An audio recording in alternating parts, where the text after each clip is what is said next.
Sujet 28E, référentiel terrestre et géocentrique, développement de post-bac et forces de marée. Niveau, licence 2, prérequis, force gravitationnelle, énergie potentielle, bibliographie, MPSI, Tech et Doc, Grecias, ancien programme. Alors, définissons un système non isolé de deux points en interaction. Alors, soit un corps assimilé à M2 qui est soumis à la gravité exercée par un corps de centre de gravité A1 de symétrie sphérique. Donc, toute la masse de M1 peut être considérée rassemblée en A1 et la force de gravité exercée sur 2 par 1 est égale à M2, G1 de M2, donc G1 étant le champ gravitationnel qui s'exprime par la relation moins GM1 moins GM1 sur R2 porté par un vecteur U1.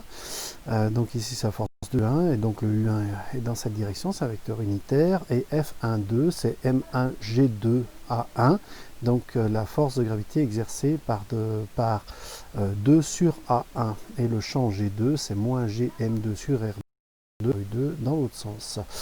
On considère également des forces extérieures. Des forces extérieures vont appliquer des forces de gravitation extérieure, sont appelées F'2, donc c'est M2 fois G, donc le champ extérieur, et F'1 qui s'applique sur M1, qui est égal à M1G extérieur en A1. Dynamique en référentiel barycentrique, R qu'on va appeler R étoile, qui est non galiléen. Donc F12 et F21 sont dans ce cas-là considérés comme des forces intérieures à un système constitué par A1 et M2. Le référentiel R0 de Kepler est considéré galiléen et sera notre référence pour ce problème. Le théorème du centre de masse appliqué au système nous dit que M1 plus M2 multiplié par l'accélération au point G, donc centre de gravité de M1 et M2, ça va être F'1 plus F'2, les forces extérieures, donc M1 G extérieur sur A1 plus M2 G extérieur sur M. Le référentiel barycentrique n'est pas galiléen car on a des forces extérieures qui s'appliquent et leur somme n'est pas nulle dans le problème qui nous concerne. Dans le référentiel non galiléen, M2 est soumis à F'1 qui est égal à M2 G1 extérieur, donc le champ gravitationnel en 1 dû à l'environnement extérieur, et pareil pour F'2. Le M2 est également soumis à une force d'inertie d'entraînement, puisque maintenant on est dans un référentiel qui est donc le référentiel barycentrique qui est soumis à une accélération. Donc l'accélération d'inertie d'entraînement c'est moins M2 AG, AG étant l'accélération du centre de gravité du système qui est ici notre accélération d'entraînement. Alors on considère que R étoile est en translation circulaire. Alors en translation par rapport à R0, c'est notre hypothèse ici. Quand on va l'appliquer tout à l'heure à une planète qui serait à un point qui serait bien sûr en rotation autour d'une planète, eh bien cette rotation est considérée suffisamment faible pour qu'on puisse négliger les forces de Coriolis et qu'on puisse considérer qu'on est en translation circulaire et non pas en rotation. Donc on applique le principe fondamental de la dynamique à F2 et M2 A2 est égal à F'1 plus F'2 plus la force d'inertie d'entraînement.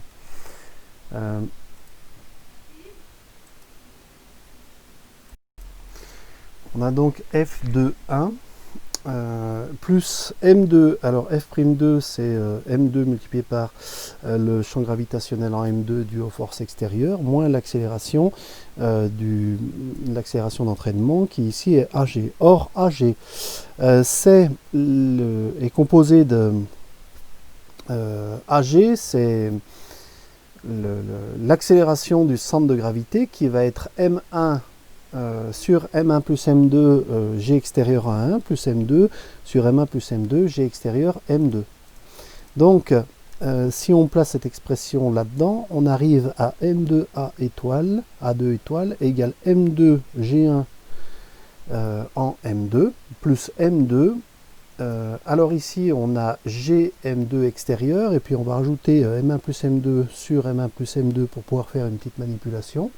Donc moins M1 sur M1 plus M2, G extérieur en 1, plus M2, M1 plus M2, sur M1 plus M2, G extérieur en M2. Donc M2 A2 étoile est égal à M2 G1 en M2, plus mu, donc mu étant la masse, la masse réduite, donc la masse réduite c'est M1 M2 sur M1 plus M2, G extérieur en M2, moins G extérieur en A1. Donc M2 est soumis à l'influence de la masse M1 par ce terme ici, mais on voit qu'il est soumis aussi à, de par la gravité de tout le système extérieur, enfin le phénomène de gravité qui s'applique lié à toutes les masses extérieures, qui se traduisent ici par un terme qu'on appelle de marée. Si on applique ça maintenant à un environnement terrestre, alors on va voir que l'environnement terrestre peut être considéré galiléen dans certaines mesures.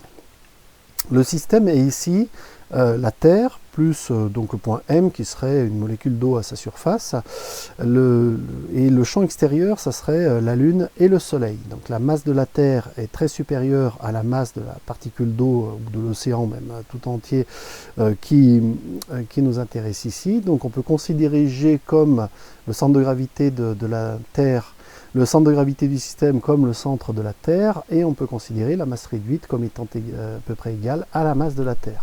Donc le référentiel barycentrique qu'on a étudié précédemment s'identifie au référentiel géocentrique qu'on va appeler R1. Et alors, si on applique le principe fondamental, si on applique notre relation de tout à l'heure à un point M qui serait à la surface de la Terre, et bien ça va faire M multiplié par l'accélération au point M, donc tout ça dans le référentiel R1, qui va être égal à mgt en M, donc ce terme traduit l'influence de la Terre, donc la gravité exercée par la Terre sur la force de gravité exercée par la Terre sur ce point, plus le terme de marée, dans lequel on voit ici le détail de l'influence de la Lune et de l'influence du Soleil. Alors on va dans un premier temps calculer donc ce terme de marée qu'on appelle delta, on va calculer le delta dû à la Lune. Alors ça va être égal à G fois masse de la Lune, multiplié par 1 sur donc, la distance, donc en M, au point M, la distance qui s'exerce, donc c'est D moins RT, D étant la distance entre le centre de la Lune et le centre de la Terre, moins 1 sur D2, donc on a ici le terme qui fait le champ, la force, oui, en fait c'est juste la distance qui change. D'un côté on est au centre de la Terre et de l'autre côté on a une distance, donc là on est pour le point qui est le plus près, D moins RT carré. Après on pourrait faire pour le plus loin avec plus RT carré. Mais on va voir tout à l'heure que ce signe de toute façon n'a pas d'importance, puisque alors on peut écrire que ça va faire GML facteur de, alors si on factorise tout ceci, ça va faire D2 moins 2RT D plus RT carré. Alors sur D2 facteur de, alors D moins RT qu'on peut assimiler à D au carré. Dans ce cas-là, ça va faire un D4. Ici, on a les termes en D qui se simplifient, et puis le terme, on a encore un terme en RT et un terme en RT.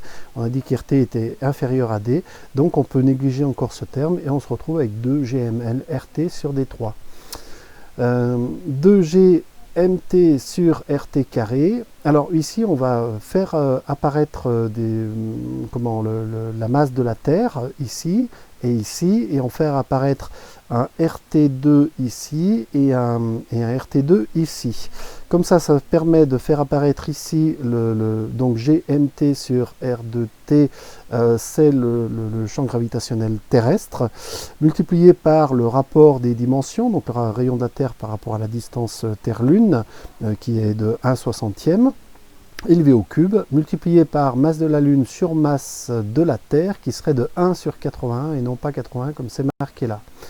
Le développement de ce calcul nous montre qu'on arrive à environ 10-7 GT. Cette valeur extrêmement faible montre que le référentiel géocentrique peut être considéré galiléen au voisinage de la Terre. Si on refait le même calcul pour le Soleil, on peut voir que le terme de marée dû au Soleil est de 45% du terme de marée dû à la Lune. Ceci va donc se traduire par des forces, donc le terme de marée va être répulsif en M1 et attractif en M2, et on va donc observer un bourrelet océanique, et du fait de la rotation de la Terre sur elle-même, on va observer 2 marées par jour qui se décalent dans le temps de 24/28e, donc 24 heures divisé par 28 jours, donc de 50 minutes par jour, 28 jours étant la lunaison. Si on rajoute l'influence du Soleil en fonction de la position respective de la Lune et du Soleil, eh bien on va avoir des marées qui sont plus ou moins hautes, particulièrement hautes quand l'alignement fait que les termes s'ajoutent, plus petites quand on a un anti-alignement. Ce qui va faire une modulation de l'amplitude des marées au gré des jours et des saisons, enfin au gré des jours. On peut également définir une limite de Roche qui serait une limite donc à proximité d'une planète géante, comme par exemple Saturne, dans laquelle ces forces de marée sont telles qu'elles empêchent l'agglomération des satellites et qui sont à l'origine des anneaux qu'on connaît bien pour ces planètes géantes.